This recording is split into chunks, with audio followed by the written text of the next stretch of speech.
नमस्कार. समत्वम योग उच्यते.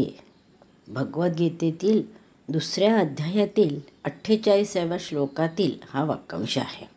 पूर्ण श्लोक असा: योगस्थः कुरु कर्माणि संगं त्यक्त्वा धनंजय सिद्धसिद्ध्यो समो भूत्वा समत्वम योग उच्यते.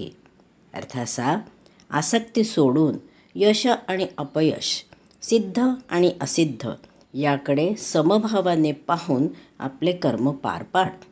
हे समत्व म्हणजे योग आहे, असे भगवंत अर्जुनाला सांगत आहे. युद्ध करणार नाही असं अर्जुन म्हणतोय आणि त्यावर भगवंतांचे हे मार्गदर्शन आहे. जीवनातील सुखदुःख, सफलता विफलता, जय पराजय यासारख्या विपरीत परिस्थितीत मनाचे संतुलन ठेवणे म्हणजे खरा योग आहे.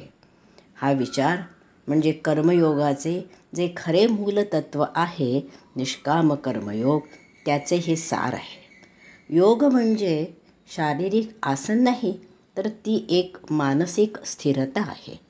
समत्व अर्थात समानता ही आपल्या संस्कृतीत तशी नवीन नाही.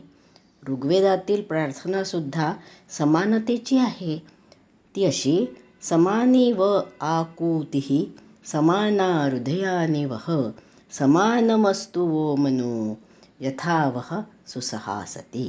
सम म्हणजे सारखं, सम म्हणजे डावं उजवं, उच्च नीच यांच्या पलीकडचं. जीवन जगण्यासाठीचं हे सूत्र आहे. समत्वम योग उच्यते हे अत्यंत महत्त्वाचे असे सूत्र आहे. आपला सर्वांप्रती समभाव असतो ना, तेव्हा मन हे शांत असतं, संतुलित असतं. गीतेच्या प्रत्येक अध्यायाच्या शेवटी ही ब्रह्मविद्या आहे, हे योगशास्त्र आहे असे म्हटलेले आहे.